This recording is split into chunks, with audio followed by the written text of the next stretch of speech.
আমি আপনি মানুষ হিসেবে কখনো কল্পনা করতে পারি কি একটা সময় এই দ্বীপের বাতাসে মশলার গন্ধের সঙ্গে মিশে থাকতো কান্নার শব্দ। সেই কান্না ছিল লাখো নিরপরাধ মানুষের, যাদের নাম ছিল না, ছিল শুধু একটা দাম। এই সেই জায়গা যেখানে আজ আমরা দাঁড়িয়ে আছি, ঠিক এখানেই একদিন মানুষ কেনাবেচা হতো। একটা সময় ছিল যখন পূর্ব আফ্রিকার সবচেয়ে ভয়ঙ্কর এবং বৃহত্তম বাণিজ্যিক কেন্দ্র ছিল এই জাঞ্জিবার। ওমানি ব্যবসায়ীরা বিশাল জাহাজ নিয়ে আসতো, আর সেই জাহাজ বোঝাই থাকতো শিকলে বাঁধা মানুষ দিয়ে। দাসদের পরীক্ষা করা হতো চাবুক মেরে, চোখের পানি উপেক্ষা করে দর হাঁকানো হতো ঠিক গবাদি পশুর মতোই। যদি খুব মন দিয়ে শুনেন, তবে আজও এই দেয়ালগুলোতে তাদের কান্নার প্রতিধ্বনি শুনতে পাবেন আপনিও। অন্ধকার সেই সময়ের কথা, যখন মায়েরা তাদের সন্তানদের শেষবারের মতো দেখেছিল এই বাজারে। ছোট্ট শিশুদের কোল থেকে কেটে নিয়ে আলাদা বিক্রি করা হতো, আর বাবা মায়েরা তাদের সামনে অসহায় হয়ে অশ্রুসিক্ত বদনে অপলক দৃষ্টিতে শুধু চেয়েই থাকত।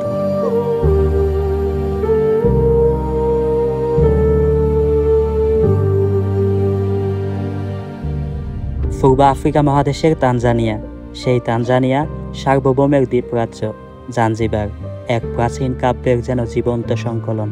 জাঞ্জিবার দাসবাজার। আজ আমরা শুধু দাসবাজারে নয়, ঘুরে দেখবো এই জাঞ্জিবার দ্বীপের অজানা সব বিষয় জানবো। আমরা দেখব প্রায় ৩০০ বছর পুরনো স্টোন টাউন, যেখানে প্রতিটা দরজা এক একটা ইতিহাসের সাক্ষী। জাঞ্জিবার কাব্যের যেন জীবন্ত এক একটা পাতা। ঘুরে দেখব ফরদানির কোলাহলময় বাজার, যেখানে আমরা অনুভব করব জাঞ্জিবার দ্বীপবাসীর জীবনযাত্রা। বিখ্যাত কিছু সমুদ্র সৈকত দেখব, যেখানে নীল জলরাশির ঢেউ শত বছরের পুরনো কষ্টের গল্প কিভাবে বয়ে নিয়ে যায় অনুভব করব। আজকের দিনে যেটাকে বলা হয় ব্লুয়েস্ট ওয়াটার উইথ হোয়াইটেস্ট স্যান্ড। মূল ভূখণ্ড তানজানিয়ার দার এস সালাম থেকে ফেরিতে করে এসেছিলাম, যেটা প্রথম পর্বে আপনাদের দেখিয়েছিলাম। জাঞ্জিবার দ্বীপের দ্বিতীয় পর্বে আপনাকে স্বাগতম। আফ্রিকা মহাদেশের বিভিন্ন প্রান্তে ছড়িয়ে ছিটিয়ে থাকা এমন সব অজানা অদেখা বিষয় জানতে এবং উপভোগ করতে আনসিন আফ্রিকা চ্যানেলটা সাবস্ক্রাইব করে সাথেই থাকুন।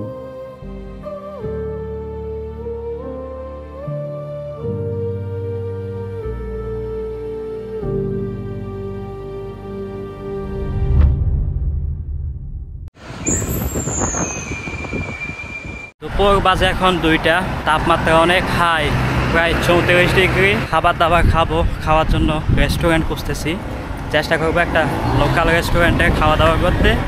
তারপর এই স্টোন টাউনটা আপনাদেরকে ঘুরে দেখাবো, অ্যান্ড জাঞ্জিবারের যে স্লেভ মার্কেট আছে, স্লেভ মার্কেটটাও ঘুরে দেখাবো, অ্যান্ড আশেপাশে আরও কিছু প্লেস আপনাদেরকে ঘুরে দেখানোর চেষ্টা করব। চ্যানেলটা সাবস্ক্রাইব করে সাথেই থাকুন।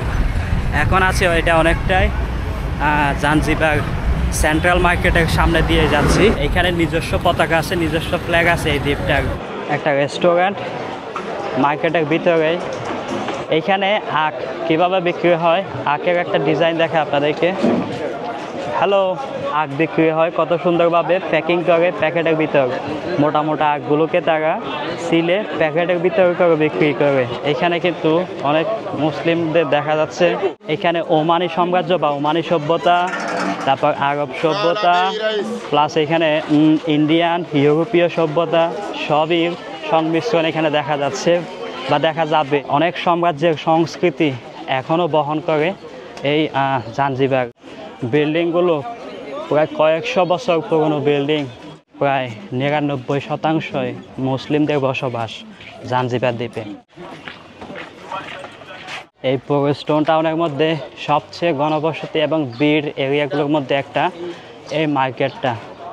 শত বছর পুরনো বাড়িঘরগুলো, স্থাপনাগুলো, তার বুক সিডে গড়ে ওঠা এই মার্কেটটা। পূর্ব আফ্রিকা মহাদেশের বহুমুখী বাণিজ্যের প্রাণকেন্দ্র ছিল আজকের এই জাঞ্জিবার। যে বাজারে হেঁটে যাচ্ছি, এখানে ছিল আরব সাম্রাজ্যের বাণিজ্যের আতুরঘর। এই দ্বিতল বহুতল বাড়িগুলো ছিল আরব বণিকদের বাসস্থান, তার ঠিক নিচেরগুলো ছিল তাদের ব্যবসায়িক প্রতিষ্ঠান।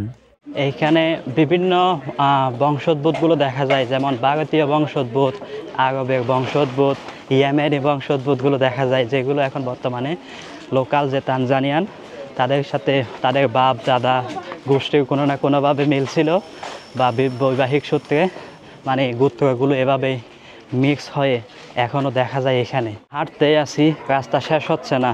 আমি রেস্টুরেন্ট খুঁজতেছিলাম বলে, পরে দেখি যে এই মার্কেটটা, ভাবলাম এটা একটু ঘুরে যাই। অনেক হাঁটতে হাঁটতে একটা লোকাল রেস্টুরেন্ট পেলাম, যেখানে আজকে দুপুরে লাঞ্চটা করব। এই ভিডিওটা রমজানের 5 দিন আগে ফেব্রুয়ারির 25 তারিখে করা। এই রেস্টুরেন্টে খেতে যাচ্ছি প্লেন রাইস উইথ বিফ, সম্পূর্ণ লোকাল স্বাদের। প্লেন রাইস, বিফ, সাথে বিনস। ভাতটা রান্না করা অ্যারোমেটিক চাল দিয়ে, আর গরুর মাংসটা রান্না করছে খুব কম মশলা দিয়ে, মনে হয় না যে তেল অনেক বেশি দিছে। আর সাথে ছিল শাক, এন্ড পাশাপাশি ছিল একটা শিমের বিচি, যেটা আফ্রিকার বিভিন্ন দেশে খুবই জনপ্রিয় একটা ডিশ। খাওয়া এখনো শুরু করে 3000 টাকা দিয়ে গেল। শিমের বিচিটা দেখতে একটু অপরিষ্কার লাগতেছিল, পরে খাওয়ার পর দেখলাম যে আসলে গরু মাংসের চেয়ে বেশি সুস্বাদু ছিল ওই বিনসটা।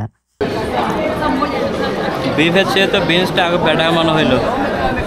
আমাদের বাংলাদেশি টাকায় 150 টাকা পরিমাণের খাবার খেলাম। খাবারটা ভালোই, খারাপ না। আফ্রিকার বিভিন্ন দেশে খুবই সাধারণভাবে যদি খেতে চান তো এগুলাই এবং এই দামেরই। একটু যদি উপর উঠতে চান, এই যে 3500 আসছে তো আমার, আপনি যে 5-6 হাজার দিয়ে 7,000 8,000 দিয়ে খাবেন তা না, ডিরেক্ট যেতে হবে 15-20 হাজার শিলিং, মানে আরও প্রায় 4-5 গুণ উপরে যেতে হবে একটু উপরে উঠতে হলে। আফ্রিকায় বিষয়গুলো এমনই। আমরা এখন স্টোন টাউনের অন্য প্রান্তে আসছি, অন্য সাইডে আসছি। এখানে বিক্রি হচ্ছে টুপি, খেজুর, আতর, আর এখানে ডাক হচ্ছে আসসালামু আলাইকুম বলে বলে। যেহেতু বলছিলাম যে এখানে বেশিরভাগই হচ্ছে মুসলিম একটা দ্বীপ, এই জাঞ্জিবার। এখানে যে বিল্ডিংগুলো এখনও আছে এগুলো ওমানি সুলতানাতের আমলে, ওমানি সাম্রাজ্যের আমলে, যেটা কিনা প্রায় 1800 শতাব্দীর শেষের দিকে। আমরা এখন আছি মূল স্টোন টাউনে। এই এরিয়াটা ঐতিহাসিক ও সাংস্কৃতিকভাবে বিখ্যাত।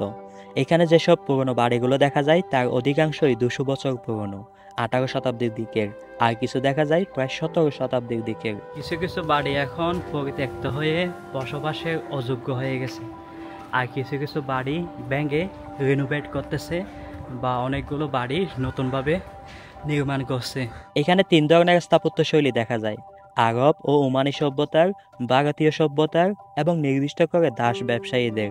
এই স্টোন টাউনের মূল ব্যবসা ছিল দাস বাণিজ্য ও মশলা বাণিজ্য। এই দুইটাই এখনো আছে, একটু পরে যাচ্ছে সেখানে। এখানে সবচেয়ে আকর্ষণীয় বিষয় হলো এই দরজাগুলো। যেসব দরজা দেখতে আয়তাকার এবং উপরের অংশে গোলাকৃতি, বিভিন্ন ফুলের বা ধর্মীয় নকশা করা, সেগুলো ভারতীয় দরজা। এসব দরজাগুলো তখন আসতো ভারতের রাজস্থান থেকে। এসব দরজায় দাতব কুটি লাগানো থাকতো। মূলত হাতের আক্রমণ থেকে বাড়ি সুরক্ষিত রাখতেই এই কুটিগুলো ব্যবহার করা হতো। মজার বিষয় হলো জাঞ্জিবার দ্বীপে কখনোই হাতি ছিল না, কিন্তু ভারতের রাজস্থানে তখন প্রচুর হাতি ছিল। আর এই দরজাগুলো নকশা করা হতো রাজস্থানের শৈল্পিকতায়। এই দাতব কুটির দরজাগুলো বানিয়ে জাঞ্জিবারের ভারতীয় ব্যবসায়ীরা তাদের বাড়িতে এনে লাগাতো। ওমানি ও আরবের দরজাগুলো খুবই মোটা, কাঠে জটিল সব নকশা করা। কিছু কিছু দরজায় কোরআনের আয়াত ক্যালিগ্রাফি করা থাকতো। এসব দরজায় কারুকাজ যত জটিল হতো, সেই বাড়ির মালিক তত ধনাঢ্য ব্যবসায়ী ছিল, এমনটা মানা হতো। আর দাস ব্যবসায়ীদের বাড়ির দরজাগুলো দাসের আকৃতি ও শিকলের নকশা করা থাকতো। এতে বোঝা যেত তারা বিশিষ্ট দাস ব্যবসায়ী। তবে দাস ব্যবসা নিষিদ্ধ হওয়ার পর ওগুলো সরিয়ে ফেলা হয়। এসব সাংস্কৃতিক ভিন্ন সভ্যতার প্রায় 500টিরও বেশি দরজা আছে এই জাঞ্জিবার দ্বীপের বিভিন্ন বাড়িতে। ধরা যায় স্টোন টাউনের শতবর্ষী এসব বাড়িগুলো এক একটা দরজা যেন ইতিহাসের এক একটা জানালা। 2000 সালে এই জাঞ্জিবার স্টোন টাউনকে ইউনেস্কো ওয়ার্ল্ড হেরিটেজ সাইটে লিস্টেড করে।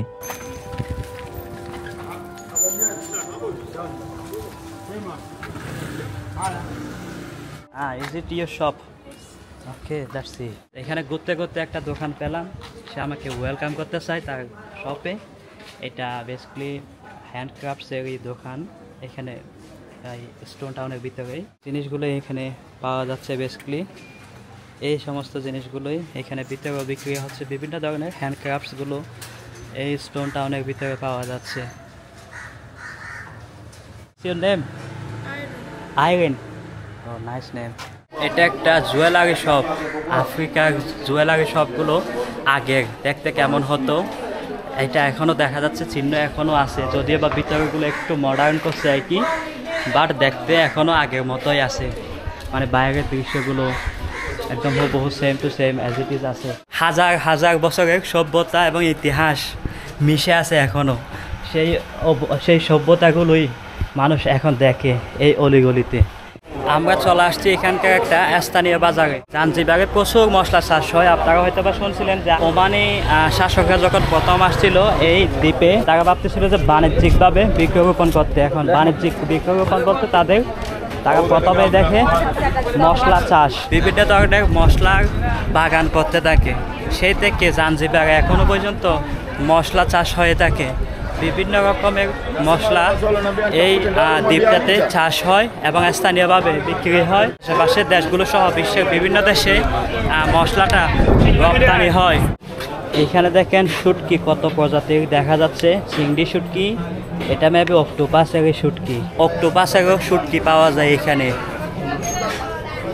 আর এখানে অনেক কিছু তো আমি বিশেষ করে নামও জানি না। এই জিনিসগুলো কি দেখেন, কিসের শুটকি, আপনারা কেউ চিনে থাকলে অবশ্যই কমেন্ট করে জানাবেন। হরেক প্রজাতির শুটকি এখানে পাওয়া যাচ্ছে, দেখা যাচ্ছে। আর এখানে এই যে মশলাগুলো সব চাষ হয় এখানে স্থানীয়ভাবে। হরেক রকমের মশলা চাষ হচ্ছে। ইজ ইট জাফরান? জাফরান, how much? 5,000 shilling, all of this packet. Is it saffron? Yes. Original saffron? Saffron. এটা বলো অরিজিনাল জাফরান। হ্যাঁ, এই যে স্যাফরন নাম দিছে। Zanzibar organic spicy. 5,000 শিলিং বলতেছে এখানে। 5,000 শিলিং মানে বাংলাদেশের মাত্র 250 টাকা। আমি যতদূর জানি, আমি বাংলাদেশে একবার বাণিজ্য মেলায় জাফরানের প্রাইস দেখছিলাম, 1 গ্রামের দাম ছিল 400 টাকা, 1 গ্রাম জাফরানের দাম। কিন্তু এখানে এই সবগুলোর দাম দেখা যাচ্ছে এত কম। মিস্টার স্পাইসিস, ওনার নাম নাকি মিস্টার স্পাইসিস। এটাকে বলা হয় থাকে জাঞ্জিবারের স্পাইস মার্কেট, মশলা বাজারে আমরা আসছি। সবগুলো মশলাই কিন্তু এখানে স্থানীয়ভাবে চাষ হয়। এমন কোনো মশলা এখানে দেখতেছি না যেটা চাষ হয় না, মানে জাঞ্জিবারে চাষ হয় না। সাথে হরেক রকমের শুটকি। ওকে, আসান্তে সানা। এদিকেও আরও বিভিন্ন জায়গা। এদিকেও মানে যত মশলাগুলো পৃথিবীতে অ্যাভেলেবল, সব ধরনের মশলা এইখানটাতে অ্যাভেলেবল। এটা জাফরানের গুঁড়া, বুঝেন ভাই? আমি বুঝতেছি না এটা কি কোয়ালিটি কি এত লো সে কারণে দাম কম, নাকি আসলে জাঞ্জিবার দেখে দাম কম, আমি বুঝতেছি না। এত পরিমাণে জাফরানের দাম মাত্র বাংলাদেশি টাকায় 250 টাকা, বুঝেন? এই পুরোটাই হচ্ছে মশলা বাজার এখানে জাঞ্জিবার, স্পাইস মার্কেট বলে। দেখেন সবখানেই কিন্তু শুধু মশলা আর মশলার ভর্তি, সবখানেই মশলার ভর্তি। আমি অবশ্য বাড়ির জন্য কিছু নিতাম, কিন্তু আমার এখনও অনেক লম্বা সফর বাকি আছে।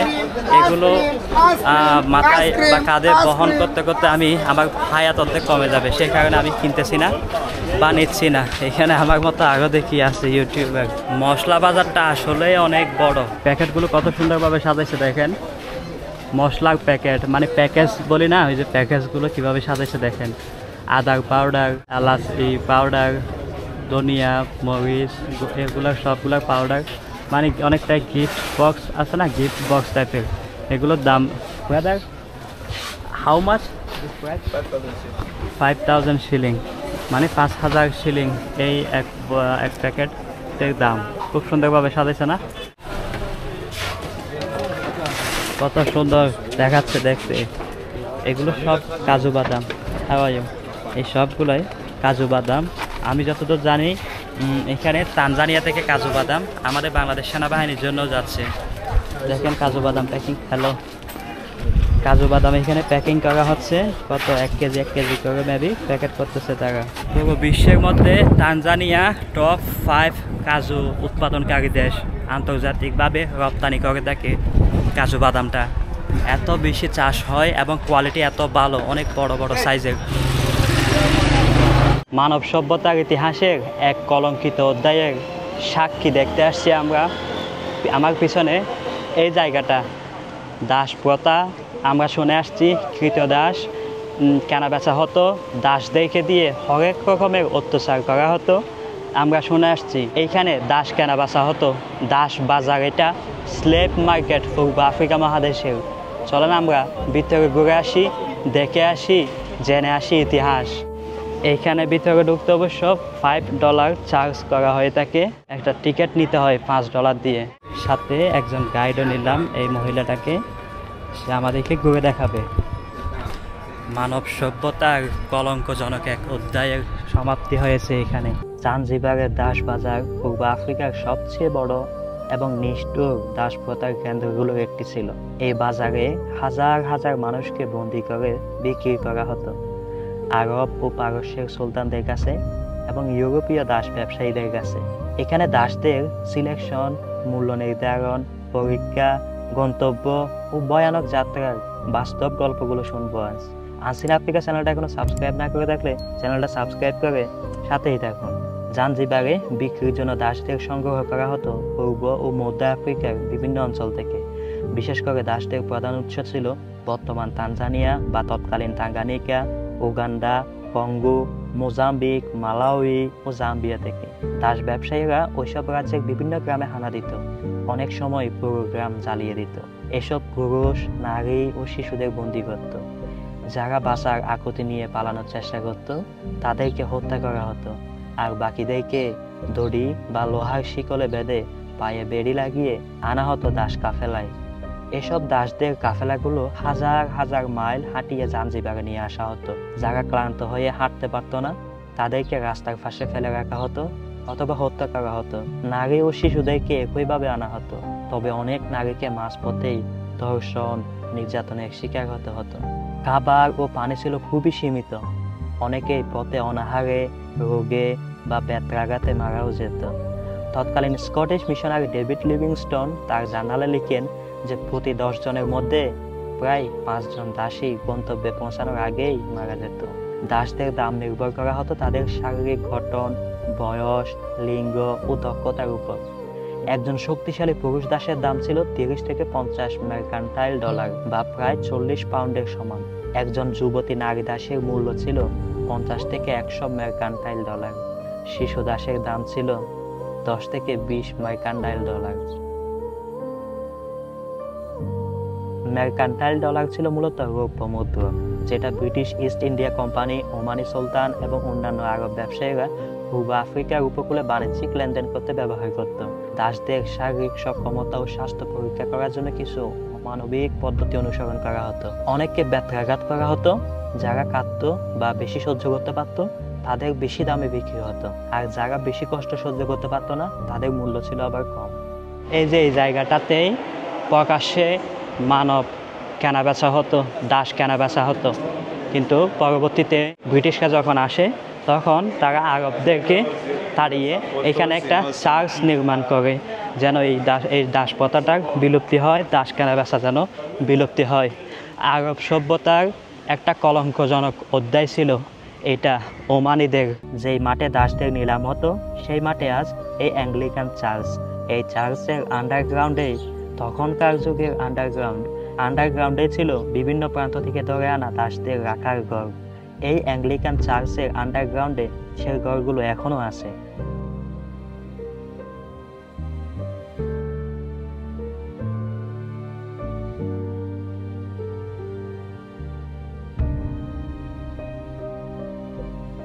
এখন আমরা যাচ্ছি যেখানে দাসগুলোকে বেঁধে রাখা হতো, এটাকে বলা হয় তাকে স্লেভ চেম্বার।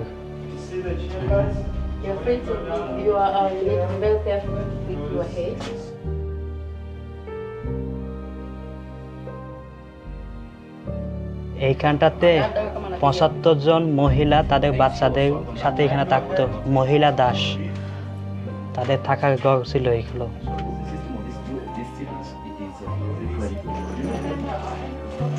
এগুলোই ছিল সেই শিকল, যে শিকল দিয়ে সেই দাসগুলোকে বেঁধে রাখা হতো। 75 জন মহিলা তাদের বাচ্চাদেরকে নিয়ে রাখতো এখানে এই রুমটাতে, দাস, কৃতদাস। আজকের যুগে গরু ছাগলকেও এভাবে রাখা হয় না। 50 জন পুরুষ দাস ছিল এটাতে। আজকের দিনে আমাকে আপনাকে দেখানোর স্বার্থে বাতি জ্বললেও তখনকার দিনে এই ঘরগুলো থাকতো অন্ধকার। শুধু আমি আপনার জন্য এই যে এই ঘরগুলো শ্বাসরুদ্ধকর তা নয়, সেসব দাস দাসীরাও অনেকেই এমন বদ্ধ ঘরে শ্বাসরুদ্ধ হয়ে মারা যেত। আজ আমরা যেটা জীবন যুদ্ধ বলে চিনি, তাদের জীবন যুদ্ধ ছিল ওটাই। একটু শ্বাস নিতে পারলেই বুঝি পরের শ্বাস পর্যন্ত বাঁচতে পারি। দাসগুলোকে আবার পাহারা দেওয়ার জন্য এই জায়গাটাতে থাকতো গার্ড, সিকিউরিটিরা থাকতো। জাঞ্জিবার থেকে দাসদের প্রধানত 4টি জায়গায় নেওয়া হতো। ওমান ও পারস্য উপসাগরে আরবদের শেখ ও সুলতানদের গৃহকর্মী ও কৃতদাসী হিসেবে নেওয়া হতো। ভারত ও এশিয়ায় প্রধানত কেরালা ও গোয়া অঞ্চলের শ্রমিক হিসেবে নেওয়া হতো। মধ্যপ্রাচ্য ও তুরস্কে বিভিন্ন শাসকদের বাড়িতে একাধিক দাসী থাকতো। সাহেবদের খাতিরদারি করতো, তাদেরকে বলা হতো হারেম। হারেম ও গৃহস্থলীর কাজে নারী দাসীদের বেশি চাহিদা ছিল মধ্যপ্রাচ্যের দিকে। ছোট্ট একটা জাহাজের কোলের নিচে 300-400 দাসকে গাদাগাদি করে রাখা হতো। পর্যাপ্ত খাবার ও পানির অভাবে বহু মানুষ মারাও যেত।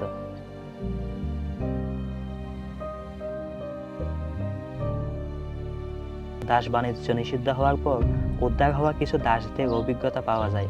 পেট্রো কিলেকোয়া নামের একজন দাসের উক্তি ছিল এমন: সমুদ্রপথে যাওয়ার সময় 2 দিনে 1 বেলা খাবার দেওয়া হতো।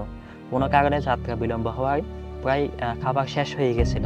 তাদেরকে সমুদ্র থেকে নেওয়া লবণাক্ত পানি পান করানো হতো।